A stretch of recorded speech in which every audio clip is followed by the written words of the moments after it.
Assalamualaikum warahmatullahi wabarakatuh. Salam sejahtera bagi kita semua. Kali ini kita dari kelompok 2 akan mempresentasikan tentang pertumbuhan ekonomi Indonesia, dan kita akan membahas materi ini dari 7 orang pembicara, yaitu Rafael Prayoga dengan NPM 1950-2001, Muhammad Alman Huzaini dengan NPM 1950-2009, Anissa Ulkarimah 1950-212, Mentari Aprilian 1950-216, Ditya Auliawati 1950-226, Asep Taufik Hidayat dengan NPM 1950-230, Kanita Putri 1950-240. Untuk kesempatan penyampaian materi, pertama akan dibacakan oleh Ditya Auliawati, yaitu tentang pertumbuhan PDB pengeluaran per triwulan tahun 2017 sampai 2020. Dilanjut materi kedua oleh Asep tentang pertumbuhan PDB menurut lapangan usaha tahun 2017 sampai 2019. Materi ketiga oleh Mentari Aprilian tentang pengertian pertumbuhan ekonomi. Keempat oleh Raffedro tentang teori pertumbuhan ekonomi. Selanjutnya materi kelima oleh Kanita tentang cara pengukuran pertumbuhan ekonomi. Materi keenam oleh Alman tentang faktor yang mempengaruhi pertumbuhan ekonomi. Yang terakhir, yang ketujuh, oleh Anissa tentang analisis terhadap pertumbuhan ekonomi. Perkenalkan, nama saya Ditya Auliawati, NPM 1950-226. Di sini saya akan menjelaskan mengenai pertumbuhan PDB pengeluaran per triwulan dari tahun 2017 sampai dengan 2020. Rata-rata pertumbuhan ekonomi Indonesia di tahun 2017 sampai dengan 2019 itu berada di angka 5,8%. Hampir semua komponen pengeluaran PDB menunjukkan tren perlambatan sejak kuartal 4, yaitu di tahun 2018, terutama untuk ekspor barang dan jasa. Kinerja ekspor tercatat mengalami kontraksi cukup dalam sejak memasuki kuartal 1 di tahun 2019, yaitu negatif 1,87% dan terus menunjukkan penurunan hingga kuartal 4 di tahun 2019. Meskipun demikian, pertumbuhan ekonomi Indonesia masih bergerak di kisaran 5%. Karena 58% PDB Indonesia ditopang oleh konsumsi rumah tangga. Pertumbuhan konsumsi rumah tangga masih bergerak di kisaran 5%. Meskipun sempat mengalami perlambatan di kuartal 4, yaitu di 2019, besarannya 4,97%, PMTB yang menyumbang 32% terhadap PDB juga menunjukkan tren perlambatan sejak triwulan akhir, yaitu di 2018. Memasuki kuartal 1 2019, PMTB hanya mampu tumbuh 5,3%, di mana angka ini jauh lebih kecil daripada periode yang sama, yaitu di tahun 2018 yang mencapai 7,94%. Kondisi ini terus terjadi hingga kuartal 4 di 2019, di mana PMTB turun drastis hingga 4,6%. Terima kasih. Assalamualaikum warahmatullahi wabarakatuh. Perkenalkan, nama saya Asep Taufik Hidayat, NPM 1950-230. Di sini saya akan menjelaskan tentang pertumbuhan PDB menurut lapangan usaha tahun 2017 hingga 2019. Memasuki tahun 2020, pertumbuhan ekonomi semakin terpukul akibat terganggunya aktivitas ekonomi oleh merebaknya COVID-19. Nah, pada gambar 2, menunjukkan pertumbuhan ekonomi di kuartal 1 tahun 2020 hanya mencapai di angka 2,97%. Angka ini jauh lebih rendah dari prediksi pemerintah dan Bank Indonesia, yaitu di kisaran 4,5%. Namun, ternyata dampak COVID-19 ini sudah langsung dirasakan di kuartal 1, meskipun kebijakan pembatasan sosial berskala besar atau PSBB belum dilaksanakan di beberapa provinsi. Nah, hal ini menandakan Indonesia akan menghadapi tekanan perekonomian yang cukup berat. Mengingat, di kuartal 2, pertumbuhan ekonomi akan jauh lebih rendah karena semakin meluasnya COVID-19 dan pembatasan sosial berskala besar atau PSBB yang sudah diberlakukan di beberapa provinsi tersebut. Adapun komponen yang paling terdampak ialah konsumsi rumah tangga yang hanya mampu tumbuh sekitar 2,84% serta PMTB yang hanya tumbuh 1,7%. Sementara itu, kinerja ekspor dan impor yang masih terbilang rendah di angka 0,24%. Tetapi ada baiknya ekspor impor tersebut tumbuh menunjukkan pertumbuhan yang positif dibanding tahun lalu yang menunjukkan pertumbuhan negatif. Nah, pengeluaran pemerintah justru menjadi penopang pertumbuhan dengan tumbuh 3,74%. Nah, industri pengolahan yang menopang kinerja PDB sebesar 19% tumbuh melambat di tahun 2019 yang lalu, yaitu hanya berkisar di angka 3,8%. Seiring dengan prospek ekspor yang menurun dan melambatnya investasi, begitu juga dari sektor terbesar lainnya yaitu sektor perdagangan dan pertanian yang menunjukkan tren melambat di tahun yang lalu, tahun 2019. Nah, sementara itu, sektor yang mengalami laju pertumbuhan yang tinggi yaitu ada sektor jasa, sektor informasi, dan sektor komunikasi. Dan untuk sektor industri dapat dipastikan sektor ini akan mengalami goncangan yang lebih dalam dampak dari COVID-19 ini. Dan terjadi pada awal tahun hingga sekarang ini. Pengertian pertumbuhan ekonomi. Pertumbuhan ekonomi adalah proses perubahan dengan kondisi perekonomian di dalam suatu negara secara berkesinambungan yang menuju pada keadaan yang lebih baik selama dalam periode tertentu. Pertumbuhan ekonomi juga dapat dimaksud dengan proses kenaikan kapasitas produksi pada suatu perekonomian yang dibentuk ke dalam kenaikan pendapatan nasional. Terbentuknya pertumbuhan ekonomi adalah indikasi keberhasilan pada pembangunan ekonomi di dalam kehidupan masyarakat. Assalamualaikum warahmatullahi wabarakatuh. Perkenalkan, nama saya Pedro Prayoga, NPM 1950201. Di sini saya akan menjelaskan tentang teori pertumbuhan ekonomi. Yang pertama, teori klasik. Pada pertumbuhan ekonomi ini, teori ekonomi ini berkembang pada abad ke-17. Ada dua tokoh berpengaruh pada teori klasik ini, yaitu Adam Smith dan David Ricardo. Teori pertumbuhan ekonomi menurut Adam Smith. Adam Smith menyebarkan pendapatnya tentang bagaimana caranya menganalisis pertumbuhan ekonomi dengan dua faktor, yaitu faktor output total dan faktor pertumbuhan penduduk.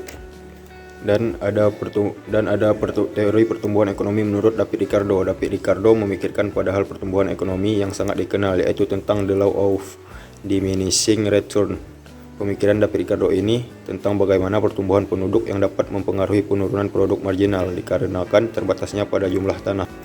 Teori neoklasik. Pada teori neoklasik tentang pertumbuhan ekonomi ada dua tokoh yang sangat dikenal, yaitu Joseph A. Schumpeter dan Robert Solow. Pertumbuhan ekonomi menurut Joseph A. Schumpeter. Menurut Joseph A. Schumpeter, pada buku yang ditulis berjudul The Theory of Economic Development membahas tentang peran pengusaha dalam pembangunan. Schumpeter mendefinisikan bahwa proses pertumbuhan ekonomi pada dasarnya yaitu suatu proses inovasi yang dilakukan pada para inovator dan wirausahawan. Yang kedua, pertumbuhan ekonomi menurut Robert Solow. Robert Solow memiliki pendapat tentang pertumbuhan ekonomi, yaitu rangkaian kegiatan bersumber tentang 4 faktor utama, yaitu manusia, akumulasi modal, teknologi modern, dan hasil atau output. Dan yang ketiga, teori Neo-Keynes. Pada teori Neo-Keynes sangat dikenal dua tokoh, yaitu Roy F. Harrod dan F.C.D. Domar. Pandangan pada kedua tokoh tersebut yaitu tentang adanya pengaruh investasi dalam permintaan agregat dan pertumbuhan pada kapasitas produksi, karena investasi tersebut yang akan dapat meningkatkan pertumbuhan ekonomi. Di dalam teori Neo-Keynes mempunyai pandangan tentang penanaman modal, yaitu komponen yang paling utama pada proses penentuan suksesnya pertumbuhan ekonomi. Di sini ada cara mengukur pertumbuhan ekonomi. Adalah pendapatan penerimaan negara dalam kurun waktu tertentu, biasanya dalam periode setahun.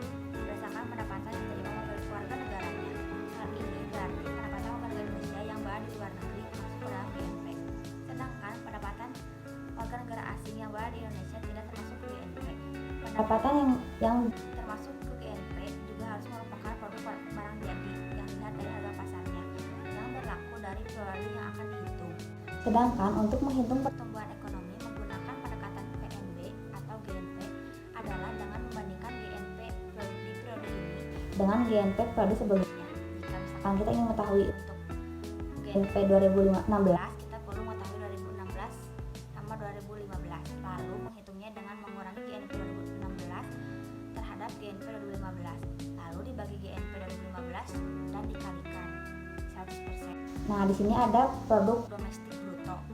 Jika PNB atau GNP dihitung berdasarkan pendapatan suatu negara dari penghasilan yang didapat oleh warga negaranya di manapun berada, produk domestik bruto atau GDP dilihat dari pendapatan negara berdasarkan batas wilayah atau teritorialnya. Jadi, semua produk ekonomi yang dilakukan dan terjadi di dalam suatu negara, baik itu oleh warga negaranya atau warga negara asing, termasuk ke dalam GDP.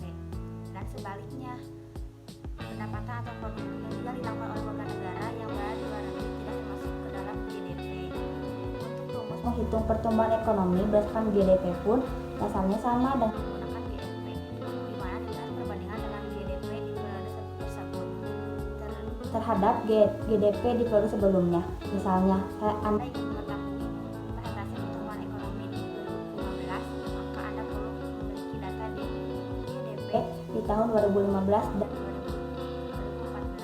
Pertama itu sumber daya manusia, yang kedua sumber daya alam, yang ketiga pembentukan modal, yang keempat pengembangan teknologi, dan yang kelima faktor sosial dan politik. Yang pertama itu adalah sumber daya manusia. Kualitas sumber daya manusia bisa dilihat dengan ilmu keterampilan, kemampuan, kreatif, pelatihan, dan pendidikan yang sudah dimiliki.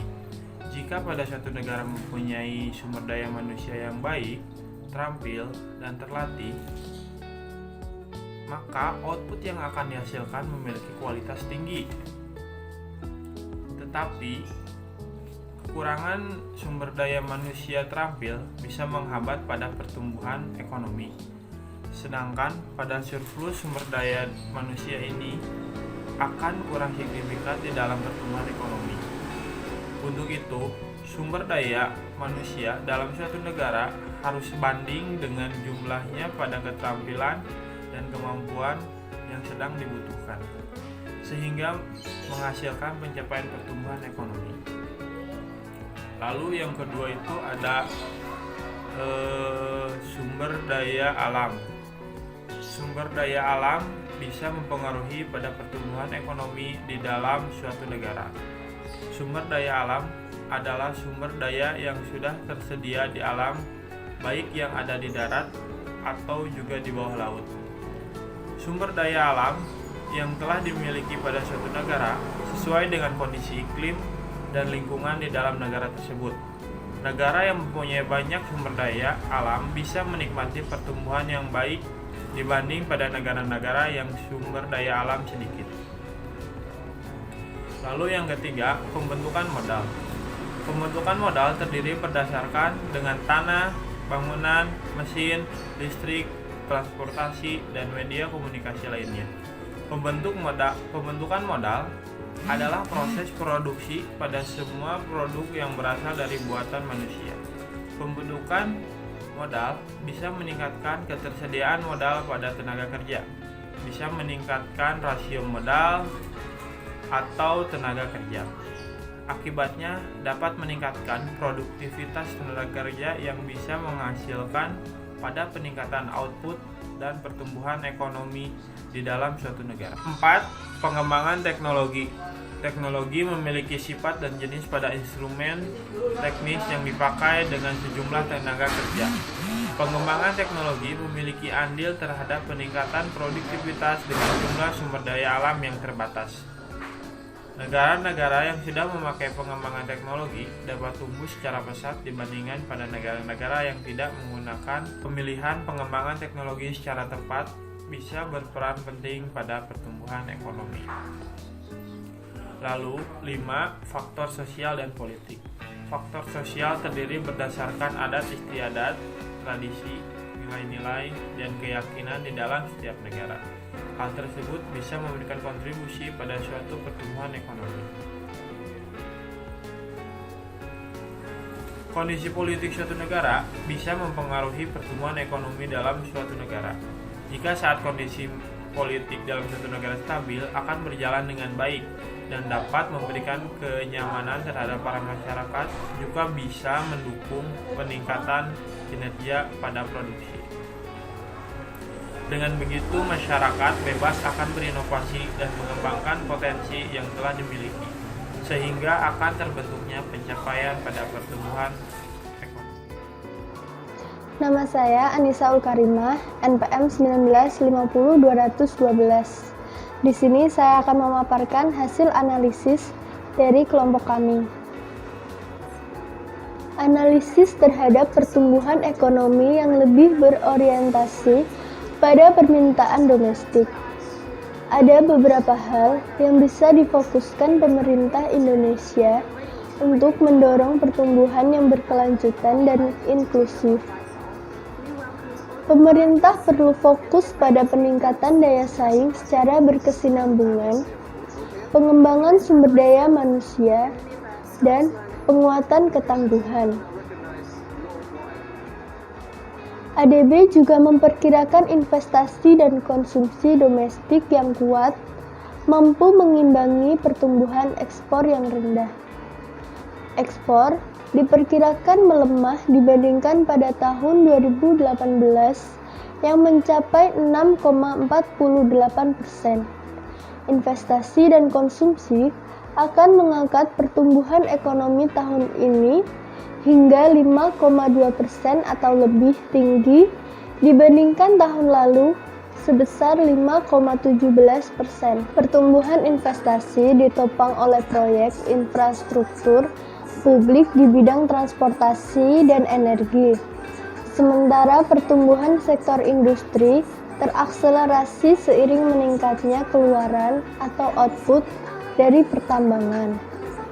Ekspor seperti pakaian jadi dan alas kaki juga menguat. Sementara itu, permintaan domestik diproyeksi tetap kuat dalam jangka pendek. Hal ini karena meningkatnya lapangan kerja di sektor formal dan diperluasnya program bantuan sosial oleh pemerintah. Maksud dari lapangan kerja di sektor formal itu kegiatan yang memiliki izin usaha dan memiliki bentuk organisasi perusahaan yang jelas sesuai dengan ketentuan hukum yang ada, meliputi badan usaha milik negara, badan usaha milik daerah, badan usaha milik swasta, dan koperasi. Demikian rangkaian pembacaan materi dari kelompok 2 telah selesai. Mari kita mengucapkan alhamdulillah bersama-sama. Saya sebagai moderator mohon maaf atas kekurangannya dan terima kasih untuk perhatiannya. Wassalamualaikum warahmatullahi wabarakatuh.